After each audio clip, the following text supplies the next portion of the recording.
자, 급기야 어제였죠. 이 윤상현 의원이 김정숙 여사와 관련한 의혹들에 대해서 특검 법안을 발의했습니다.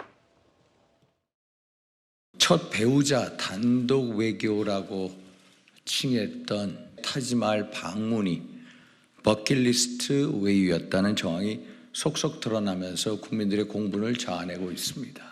그간에 제기된 의혹을 총망라하고 수사 과정에서 인지된 사건들도 수사 대상으로 하는 김정숙 종합특검법을 발의합니다. 특검 남발은 정쟁용이라고 여권에서 주장을 해오셨는데 검찰 수사를 하면은 야당이 뭐라고 하겠습니까? 또 야당 탄압, 검찰 공화국 이런 프레임 씌울 거 아닙니까? 무엇보다도 권력형 비리의 냄새가 난다는 겁니다. 그래서 수사기관이 아니라 특검에 하는 게 훨씬 더 진상규명을 위해서 좋다는 거예요. 수사가 아니고 특검에 맡기는 게 낫다. 어디서 많이 들은 얘기인데요. 윤상현 의원이 이 특검을 발의한 것에 대해서 당 내에서도 우려의 목소리가 좀 나오고 있습니다. 이 이야기까지 듣고 이야기 계속 해보겠습니다.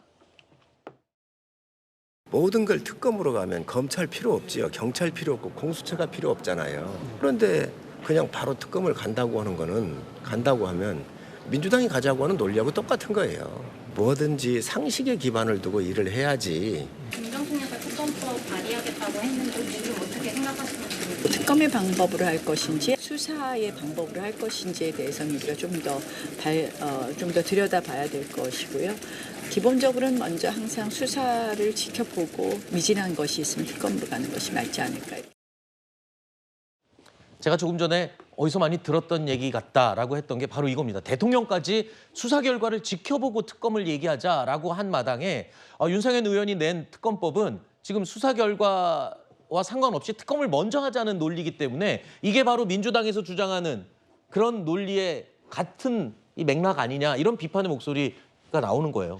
윤상현 의원이 특검법을 발의했지만 현실적으로 그 특검이 통과될 가능성, 실제로 대통령이 특검법을 수용해서 추진이 될 가능성은 사실은 매우 낮죠. 즉 윤상현 의원이 이번에 특검법을 발의한 맥락은 어떻게 보면 야권의 그러한 특검 만능주의, 특검 남발에 대해서 일종의 역공을 취한 것 같아요. 네. 왜냐하면은 이렇습니다. 지금 야당에서 주장하는 특검의 논리가 뭐냐? 지금 이 정부에서의 검찰과 또 정부의 영향력이 있는 공수처는 믿을 수 없다라는 논리잖아요. 네. 그렇다면 만약에 윤석열 정부에서 김정숙 여사라든지 문재인 전 대통령을 수사한다면 당신들은 믿겠느냐 이런 질문을 던지는 것 같아요. 다만 이렇게 특검을 너무 남발하게 되면은 아까도 말씀하신 것처럼 야당의 특검에 대해서 비판할 수 있는 여지가 좀 줄어들 수 있기 때문에 네. 아마 이 정도에서 멈추는 것이 맞지 않을까 생각을 합니다. 알겠습니다. 특검 남발한다고 야당한테 연일 비판을 했었는데 여당도 같이 그냥 거기 동참하는 셈이 돼버린 게 아니냐 이런 지적도 있어요.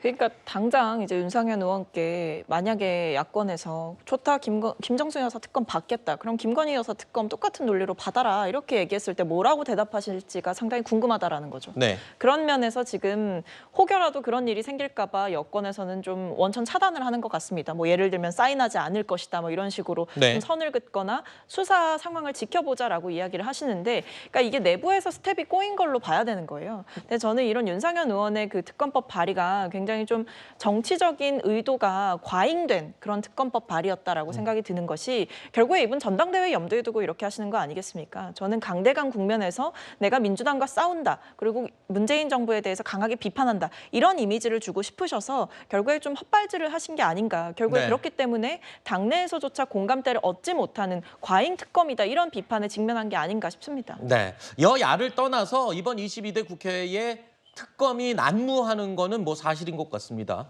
비판을 여야가 모두 피할 수는 없을 것 같습니다. 자, 김정숙 여사의 인도 방문 비용 논란과 관련해서 뜻밖에도 이 두 사람이 아주 날카로운 신경전을 펼쳤습니다. 일각에서는 이들을 이미 정치권의 앙숙이라고 표현하기도 하는데요. 누굴까요? 두 사람 영상으로 확인해 보시죠.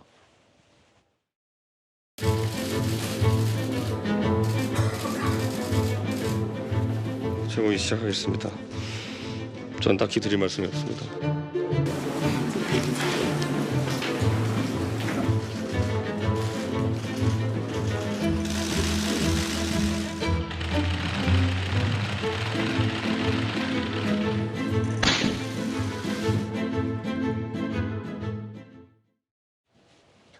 자, 서로의 이름을 대놓고 언급은 안 했습니다.